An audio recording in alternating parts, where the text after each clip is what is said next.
ते आहोत केवाडी. अच्छा, एकंदरीत पुणे पालिकेचं इलेक्शन लागलं आहे. कसं पाहता याकडे इलेक्शन? राष्ट्रवादी घड्याळ ते हर्षवर्धन दादा. अजून पण आहे, शिवसेना आहे, भाजपा आहेत. नाही, हर्षवर्धन दादा तिथे आलेच, तिला आलेच नाही आतापर्यंत लोक. नाही. इथं कोण आहे तुमच्यासाठी मदतीला? हे भाऊ येतात, नाव काय? भाऊंची माणसं, दीपक भाऊंची माणसं. अच्छा, हे त्यांचे चिरंजीव उभा आहेत, त्यांनी कसं पाहतात त्यांच्याकडे? नाही, छान आहेत ते पण, ते मदत करतात तसे. अच्छा, त्यांचं चिन्ह माहिती का तुम्हाला? घड्याळ आहे.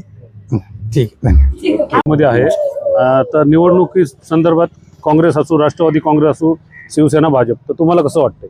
तर पहिल्यापेक्षा तर आम्ही भाऊंच्या पाठीमागेच पहिल्यापासून. आता दादांना उमेदवारी भेटली आहे हर्षदादा मानकरला, त्यामुळे आम्ही 100% दादांच्या पाठीमागेच आहे. हर्षदादा मानकर आमच्यासाठी फॅमिली सारखेच आहे म्हणा एक प्रकार. त्यामुळे प्रभागात कामं बी त्यांची एक नंबर आहे. त्यांच्या अडचणीला कुणी गेलं तरी मदत 100% करतात. लॉकडाऊन मध्ये काय मदत केली? लॉकडाऊन प्रत्येक घरामध्ये किट धान्य दिलं, कुणाला हॉस्पिटलची मदत लागली तर ती दिलेली आहे. आणि भाऊ कायम कोरोना काळात पाठीमागे राहिलेले आहेत. आता प्रभाकर केवाडी. अच्छा, इलेक्शनचं वातावरण चालू आहे, हा. कसं वाटतंय केळवाडी मध्ये? चांगलं वाटतंय. नाही, कोण उमेदवार आहे?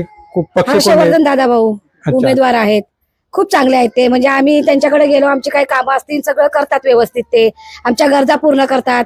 आणि त्यांचे वडील तर खूपच चांगले आहेत. आता इतक्या वर्ष ते आमच्यासाठी काही आमचं प्रॉब्लेम असं ते सोडवतात. गटार तुंबलं, पाणी नाही आलं, हे नाही आलं, तिथं जाऊन सांगितलं कुठल्याही लोकांना की ते पटकन माणसं पाठवतात. म्हणजे आम्हाला थांबायची गरज नाही लागत. इतर एवढे पक्ष पण चांगले. येत नाही इकडे कोण दुसरे? दुसरं एवढं कोणी येत नाही. तेवढे जण आम्ही निवडून आलेत तर नाही येत. एवढे भाऊच आहेत आमचे पहिल्यापासून. धन्यवाद. मध्ये आहे, निवडणुका लागल्यात, कसं वाटतं तुम्हाला? छान वाटते. कोण कोण उमेदवार आहे माहिती का तुम्हाला? माहितीये, हर्षवर्धन आणि हे काय तिथले ना? ओके, भाजपचे, काँग्रेसचे, राष्ट्रवादी सगळ्यांचे. हा. तर बाकी उमेदवारांबद्दल तुम्हाला काय सांगायचं? काय सांगायचं म्हणजे काय सांगायचं, आपल्याला चांगलंच वाटतं. त्यांनी केलीत कामं. कोणी कामं केलेत? हर्षवर्धन म्हणा, दीपक मानकरनी म्हणा, हा. त्यांनी सगळ्यांनी केलेलीच आहेत कामं. लॉकडाऊन मध्ये काय कामं केली होती त्यांनी? पुष्कळ केलीत, असं आता सांगता नाही आलं, पण नाही, केलीत. जेवण वगैरे सगळ्यांसाठी सगळ्या या केलीत. भागातल्या? हो. कारण गरीब वर्ग वाटतं या सगळ्यांसाठी भागात. केलीत. दवाखान्याची सोय केली, सगळ्याची सोय त्यांनी त्यावेळेला केलेली आहे. माणसांना नेणं आणणं पोहोचवणं या भागात खूप केलेलं आहे. या भागात काय वाटतं तुम्हाला एकंदरीत? छान वाटतं. कोणाचं निवडून कोणाला असं वाटते? हर्षवर्धनच येईल ना, आता भाऊ नाही तर तोच येणार. म्हणजे घड्याळ इथं चालणार? आपलं तरी मत आहे, आमचं तरी तेच आहे. आमचं आयुष्य इथं गेले, त्यांचंच कायम गेले, तेच राहणार. ओके. प्रभाग 11 मधील हर्षवर्धन दादा मानकर, दीपक भाऊ मानकरांचे चिरंजीव, गेले 15 वर्ष झालं भाऊ इथे कामं करतात. ड्रेनेज लाईन असो, गटाराची कामं असो, लाईटची कामं असो, किंवा बाबा काही प्रॉब्लेम, ॲम्ब्युलन्स लागतील कुणाला, कोणाचं काही घरामध्ये प्रॉब्लेम झाले तरी तिकडे सर्वांना मदत मिळते. आणि हर्षवर्धन दादा आता त्यांच्याच मागे 3 वर्ष झाले ते सगळे भाऊंच्या नंतर तेच कामं इथे वार्डात ते बघतात. कुठल्याही काही प्रॉब्लेम आलं तरी ते दादांना डायरेक्टली कॉन्टॅक्ट करतात. आणि आम्ही आमचा ऑफिस स्टॉप पूर्ण सगळ्या मदतीला धावून आम्ही जातो. कुणावरती काही वेळ आली तरी तिकडं आम्ही सगळेजण काम करतो. आणि राष्ट्रवादी काँग्रेस पक्षाचे 3 उमेदवार आहेत, हर्षवर्धन दादा मानकर, तृप्तीताई शिंदे, कांताताई खिलारे. हा पॅनल आम्हाला भोगस मताने निवडून आणायचा आहे. आमचा घड्याळाला पूर्ण पाठिंबा आहे. आजी कुठे राहिला आता? इथं काय वाढीतच अच्छा, किती वर्ष झालं राहते? आम्हाला बरेच वर्ष झालं राहतोय आम्ही इथं. अच्छा, एकूण इलेक्शन लागलं आहे, हा. कसं पाहता याकडे? कोण उभा आहे माहिती आपल्याकडे एरियामध्ये? हर्षवर्धन भाऊ. अच्छा, हो. काय ते म्हणजे काय काम? आमच्यासाठी पहिल्यापासून भरपूर करत आलं. आम्ही सांगतो तसं करतात. अच्छा, हो, आमचं काय गरजा बिरजा काही जरी असल्या तर त्या करतात आमच्या. तर चिन्ह माहिती का? चिन्ह कोणतं आहे? घड्याळ. अच्छा, घड्याळ आम्ही घड्याळालाच करणार. आम्ही घड्याळालाच कामं करणार. करतात का कोण? हर्षवर्धन काम करतात. आतापर्यंत तेच आमच्यासाठी सगळं करू शकत आले. जसं आमचं काय असलं ना अडचणी तरी आम्ही त्यांच्याकडे गेलो तरी करतात. इतर पक्ष पण येतं, त्यांचं काय नाही काय येत नाही का ते लोक इथं? नाही, फक्त भाऊ? फक्त भाऊ. इतर पक्ष नाही, फक्त भाऊच. आमच्यासाठी भाऊच आहे.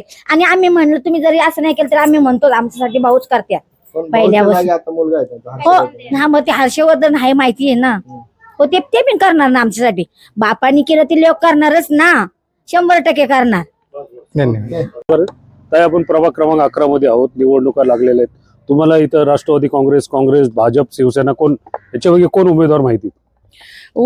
ते राष्ट्रवादी वगैरे मला काहीच माहिती नाही. मला फक्त भाऊ माहिती, दीपक भाऊ मानकर, हर्षवर्धन दादा.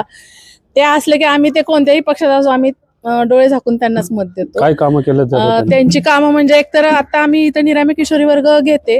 मला इथं वसुधा फाउंडेशनचा हॉल त्यांनी आज 9-10 वर्ष दिलेला आहे. म्हणजे जागा मोफत देते, ते 1 रुपया पण घेत नाहीयेत. आम्ही जे काही सुविधा मागू त्या आम्हाला लगेच उपलब्ध करून देतात. मुलींचे कुठे कॅम्प असले तर आम्हाला मुलींना न्यायला गाडी वगैरे देतात. त्याच्यानंतर गटराची काय कामं असतील, टॉयलेटची काय कामं असतील, रस्त्यांची काय कामं असतील, ते सगळं आम्ही डोळे झाकून आम्ही आमच्या भाऊंकडे जातो, दादांकडे जातो आणि ते काही आमचे प्रॉब्लेम असले ना तरी ते करतात. म्हणजे इतकं ते आम्हाला घरच्या सारखेच आहेत. असं आम्ही मानतच नाही की ते आमच्या बाहेरचे आहेत म्हणून. ह्या त्यांचा पॅनल उभा राहते, कसं पाहते पॅनलकडे? त्यांच्या पॅनलकडे म्हणजे मला राष्ट्रवादीचं पॅनल आहे पूर्ण, हा कसं पाहताय? हो करतात. आता मी सांगते ना, आज मी कितीतरी वर्ष झाले त्यांच्या बरोबरच आहे, पॅनल बरोबर त्या. त्यामुळं असं कधी मी म्हणणारच नाही की ते काहीच करणार नाही. पाहिजे त्यावेळेला ते आम्हाला आमच्या बरोबर असतात आणि आमचं घड्याळच आम्हाला यायला हवंय. सध्या आपण प्रभाग क्रमांक 11 मध्ये आहोत आणि निवडणुका लागलेल्या आहेत. शिवसेना आहे, काँग्रेस आहे, राष्ट्रवादी आहे, भाजप आहे, सर्व पक्ष आहे. तर तुम्ही कोणाला ओळखता आणि कसं बघताय ते? आम्ही दीपक भाऊ मानकरांना ओळखतो पहिल्यापासून आणि आता आमच्या आवारात 11 प्रभागांमध्ये हर्षवर्धन दादा हे आम्ही खूप जवळून ओळखतो. आणि आता त्यांच्याबरोबर 2 लेडीज उभ्या आहे. काय ते खिल्लारे ताईंचं नाव कांताताई खिल्लारे आणि तृप्ती शिंदे. तर यांना पण आम्ही ओळखतो, ते पण छान कार्यक्रम घेतात. आणि आपल्या जोडीला परत आहे चंदू कदम, तर ते दादा पण खूप छान काम करतात. त्याच्यामुळे आम्हाला ही 4ही सीटं खूप प्रेमाने म्हणजे आदरने आम्हाला सपोर्ट करतात. कुठलेही उद्योग असू दे, बचत गट असू द्या किंवा कुठलेही महिलांचे त्रास, पाण्याचे वगैरे पाईपलाईन वगैरे असले तरी आम्हाला काय म्हणतात सर्व कामं व्यवस्थित होतात आमची. धन्यवाद.